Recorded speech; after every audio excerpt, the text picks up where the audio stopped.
안녕하세요. 모비썸 시간입니다. 저는 이동진입니다. 저는 이지형입니다. 네, 제이슨 본 오늘 다룰 예정이잖아요. 네. 기대 많이 하셨죠? 기대 너무 많이 했죠. 네, 사실 옆자리에서 제가 영화를 나란히 처음으로 우리 같이 본 것 같은데 정말 막 스크린 뚫어져라 이렇게 막 쳐다보시는 걸 보고 역시 이러고 봤습니다. 그래서 항상 이렇게 좀 집중해서 많이 보는 편이에요. 그렇죠. 네, 근데 되게 분주하시던데? 그렇죠. 손이 정신없죠? 다리를 300번 꼬시는 것 같아요. 이러고 막. 아, 그랬군요. 네, 가위치기 하느라고. 네. 자, 이 시리즈가 지금 9년 만에 속편이 나온 겁니다. 그렇죠? 그 사이에 사실은 본 레거시라는 작품이 하나 더 있긴 했어요. 네. 사실은 폴 그린그래스 감독, 그다음에 이 주인공인 맷 데이먼 두 사람이 안 하게 되니까 또 다른 감독과 또 다른 배우를 가지고 만들었는데 앞에 그 세 편에 비하면 사실 굉장히 평범한 작품이라서 이번에 진짜들이 돌아왔다 이렇게 말할 수 있겠죠? 그렇죠. 2007년이었으니까 본 얼티메이텀이. 정말 9년이네요. 9년 맞네요. 예. 이 시리즈 좋아하시는 분들 굉장히 많잖아요. 네. 원래 좋아하시죠? 저 원래도 좋아했었고 예전에 나올 때마다 항상 봤었어요. 네. 근데 이번에 또 제이슨 본을 보기 위해서 다시 보셨어요? 다시 봤어요. 그럼 먼저 제가 한번 질문을 드리고 싶어요. 이 영화를 처음 보는 사람 입장에서 이 영화를 보면 좀 헷갈리지 않을까요? 어떠세요? 스토리나 헷갈리는 이런 정도가 게. 아니라 모를 것 같은데요. 아, 근데 모르더라도 뭐 여러 가지 뭐 격투와 뭐 추격이 있기 때문에 그런 건 즐길 수 있지만. 뭐 지루함은 없겠지만 그 안에 어떤 이야기의 흐름이 있는지 왜 이렇게 집요하게 무언가를 파헤치려고 하는지를 모르면은 되게 재미없을 수도 있을 것 같아요. 어떻게 확실히 보면. 그렇군요. 네. 저도 그런 생각이 들고요. 이 영화를 사실 보면서 느끼는 것은 기존의 팬들이 훨씬 더 좋아할 수 있는 영화다. 팁을 드린다면 만약에 가능하시다면 제이슨 본 3부작 중에서 특히 2편과 3편 네. 본 수프리머시랑 본 얼티메이텀 두 편을 보시면 훨씬 더 잘 즐기실 수 있다. 네. 그래도 사실 그걸 다 어떻게 다 영화 한 편 즐기려고 다 보고 갑니까? 간단히 이제 스토리를 좀 정리해 주시면 그래도 보시는 분들이 아마 참고가 될 것 같은데 네. 네, 한번 정리해 주시죠. 이거 어려운데 스토리. I know who I am. 국가 권력의 민간인 무차별 사찰에 대해 폭로한 후 자취를 감췄던 제이슨 본에게 CIA 동료였던 니키가 찾아오고 I remember. Remembering everything doesn't mean you know everything. Tell me. We've just been hacked. Could be worse than Snowden. 본 자신과 아버지와 관련된 충격적인 사실을 건네받게 되는데요. My God, that's Jason Bourne. Why would he come back now? 아버지와 자신을 둘러싼 비밀, There's a demonstration in front of the Greek Parliament building. 끝나지 않은 CIA의 음모와 사투를 벌이게 된 제이슨 본. They tracked you. We gotta move. 9년 만에 다시 돌아온 첩보 액션물 본 시리즈의 네 번째 이야기. 무비썸에서 화끈하게 만나봅니다.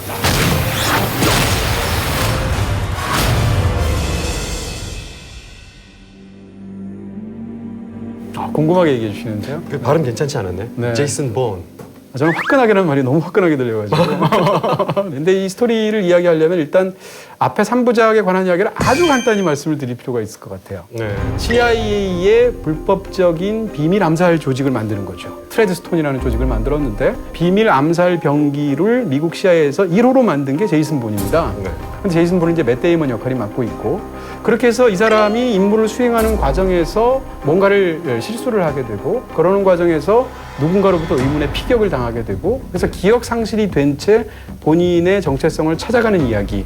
그러면서 밝혀지는 CIA 내부의 어떤 굉장히 나쁜 음모를 파헤치는 이야기가 1, 2, 3부의 이야기다. 예. 이렇게 말씀드릴 수 있고요. 1편에서는 이제 트레드스톤이라는 그 비밀 암살 조직 또는 프로그램이 나오고 2편, 3편에서는 블랙브라이어라는 게 나오고 네. 그 다음에 이 본 레거시에서는 아웃컴이라는 게 나옵니다. 사실상 비슷한 역할하는 비밀 조직이고요. 이번에는 뭐가 나오냐면 아이언핸드가 나오죠. 네. 이름 또 바뀌었어요. 또 바뀌었습니다. 하는 내용은 똑같은 것 같은데. 근데 영화를 자세히 보시면 어떤 게 있냐면 CIA 비밀 그 조직들의 파일을 이렇게 해킹하면서 잠깐 카메라가 이렇게 비춰주는데 그 위를 보다 보면 블랙브라이어도 있고 우리가 봤던 트레드스톤도 있고 쫙 나오는데 그게 제가 세봤거든요. 9개인가 10개인가 그래요. 아, 굉장히 많아요? 네. 그 말인즉슨 앞으로 5편은 더 만들 수 있다. 아. 그 중에 아이언핸드가 들어가 있거든요. 근데 이 아이언핸드가 기존의 조직하고 뭐가 다른지는 좀 말할 필요가 있을 것 같아요. 기본적으로 앞에 3부작은 냉전 시대의 산물이에요. 그러니까 첩보 액션 스릴러의 역사에서 본다면 89년, 90년 이때가 되면서 동구권이 소련과 함께 몰락을 했잖아요. 그러니까 미국의 가장 강력한 적이 사라져버렸죠. 갑자기 적이 사라져버린 상황에서 가만히 있어봐. 그럼 이제 첩보 스릴러 영화를 어떻게 만들지? 라는 장르적인 고민과 그동안에 해왔던 미국이 사실은 뭐 남미나 이런 데서 굉장히 많은 암살 계획들을 쿠바에서도 그런 일이 있었고 파나마에서도 있었고 칠레에서도 있었는데 그런 것에 대한 미국이라는 나라 자체의 반성 같은 것이 주제로 들어갈 수밖에 없다는 거죠. 국가의 이익을 위해서 사찰을 해도 될 것인가 아닐 것인가 네. 이런 문제를 다루고 있거든요. 그렇죠. 질서와 자유라는 그 두 가지 개념을 충돌시키면서 거기서 가장 기본적인 사회철학적인 질문을 사실상 하고 있는 거예요. 두 번째로 이 아이언핸드라는 것은 기존의 그 블랙브라이어나 무슨 트레드스톤이나 이런 것은 누군가를 죽이는 그런 암살 조직인데 이 아이언핸드는 그게 아니고 24시간 시민 감시 프로젝트입니다. 아 맞다. 그렇죠, 그렇죠. 그런 면에서 말씀드린 것처럼 이 기본 3부작하고 다른 이야기다. 네. 음모 관련된 막 첩보물이다 보니까 전 지난 한 주 동안 본 시리즈에 좀 빠져 있었거든요. 네네. 아무도 못 믿어요 지금 제가.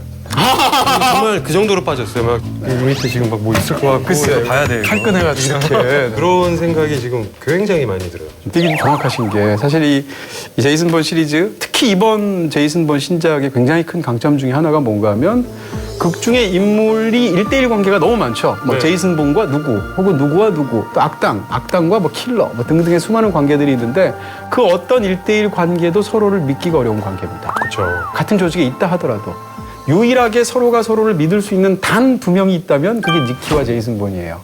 그 외에 나머지 모든 등장인물은 어떤 두 인물도 서로를 완벽하게 믿을 수가 없습니다. 네. 그래서 그게 관계가 계속 장면마다 바뀌어요. 그런 걸 보는 굉장한 서스펜스, 미스터리 같은 것이 이 제이슨 본의 굉장히 큰 강점이다. 맷 데이먼 좋아하시죠? 아 기본적으로? 좋아하죠. 맷 데이먼 싫어하는 사람 진짜. 제 주변에는 없는 것 같아요. 거의 할리우드의 유재석 같은 캐릭터 아닐까. 안티가 없는. 스캔들도 거의 없었던 것 같고 이미지도 너무 깨끗하고 예. 다 가졌네. 예. 평범한 얼굴도 가졌고. 그 정도가 평범하면 아니 네. 제가 그 맷 데이먼을 좋아하는 거는 정말 평범함이거든요. 어떤 영화에서나 네네네. 맷 데이먼을 되게 잘생겼다고 생각하시는 거예요? 정우성이나 탐 크루즈 같은 미남은 아닌데 저는 잘생긴 것 같은데. 그럼 맷 데이먼 왜 좋아하세요? 그냥 그 평범함이 너무 좋은 것 같아서. 근데 이 맷 데이먼은 사실 저는 이 역에 너무 잘 어울린다고 생각하는데 왜냐하면 기본적으로 이렇게 능글능글하게 자기의 매력을 과시하는 캐릭터가 아니고 그 상황에서 엄청난 혼란을 겪으면서 그것을 온몸으로 자기의 진실로 돌파하는 인물이에요. 네. 이런 인물로 맷 데이먼 같은 그렇게 성실하게 연기하는 스타일의 배우가 너무 잘 어울린다라는 거고 처음 이 시리즈를 시작했을 때 맷 데이먼 20대 후반이었거든요. 29인가? 뭐 그때부터 찍기 시작했는데 지금 40대 중반이 됐잖아요. 네. 아무리 몸을 만들어도 몸이 옛날만큼 만들어지지는 않거든요. 근육이 좋아도. 근데 그렇게 되니까 오히려 이 제이슨 본 시리즈에서 이 배역에 더 잘 맞는 것 같아요. 우리가 생각하는 첩보 요원 혹은 뭐 그런 영웅들 보면은 뭐 잘생겼거나 그렇죠. 외적인 비주얼적인 뭔가 대단한 것들을 가지고 있잖아요. 근데 평범한 옆집 아저씨 같은 사람들이 음모에 휘말려가지고 총도 쏘고 격투도 하고 이런 것 자체가 되게 새로웠던 것 같아요. 그렇습니다. 그리고 이제 또 하나 이야기할 것은 이제 제임스 본드랑 비교할 수밖에 없는데 기본적으로 이 제이슨 본 시리즈가 007의 반대말이에요. 007은 살인을 즐기는 캐릭터거든요. 그 살인을 하게 때도 농담하잖아요. 그리고 일이 끝나고 나면 항상 키스할 여자가 있고 같이 잠들 여자가 있잖아요. 그렇죠? 인기가 많더라고요. 네, 그래서. 본드걸이라는 말이 들 예. 정도로. 근데 제이슨 본은 아닙니다. 이 제이슨 본 시리즈가 굉장히 좋은 것 중에 하나가 이 시리즈에 나오는 여자들은 다 그 직업을 프로페셔널하게 수행하는 I can 사람들이에요. see you going 이 through 영화에 the 지금 entrance. 등장하는 알리시아 비칸데르도 보게 되면 이 캐릭터는 전문적으로 그 역할을 너무 잘 수행하는 그런 캐릭터이지 극 중에서 예를 들면 맷 데이먼하고 무슨 사랑으로 엮인다거나 하다못해 무슨 본걸 이런 말 없잖아요. 그리고 애초에 처음부터 끝까지 머리를 질끈 동여매고 나와요. 그럴 정도로 일에 몰입되어 Yes, 있는 sir. 프로페셔널한 어떤 사이버 세계의 전문가. 그러니까 이 모든 것들 자체가 이 시리즈가 갖고 있는 굉장히 현대적이면서도 바람직한 그런 부분들을 보여주는 게 아닌가. 항상 이제 또 이 시리즈가 악역이 굉장히 중요합니다. 이 시리즈의 악역의 특징은 잡범들이 아니에요. 다 자기의 어떤 이데올로기적인 확신이 있어요. 근데 심지어 그 악당이 토미 리 존스예요. 그러니까 역대 가장 거물급 배우인 거죠. 네. 아카데미도 받았고 심지어는 감독으로도 좋은 영화를 만들고 있죠. 네. 거기다가 악당이 하나 더 있는데 뱅산 카셀이에요. 제가 처음 봤던 프랑스 영화가 아마 라파르망이었을 거예요. 아, 거기서 뱅산 카셀이. 네. 와 프랑스 남자들은 저렇게 멋있게 생겼구나라는. 아, 뱅산 카셀은 너무 멋있고 맷 데이먼은 평범하다. 아니 뱅사가살 젊었을 때 멋있었어요. 근데 지금은 좀 이렇게 너무 많이 늙어서 정말 근데 세상에서 하나밖에 없는 얼굴일 것 같아요. 그런 맞아요, 면에서 배우로서 굉장히 강력한 강점이 아닌가 싶은 그런 생각이 있죠.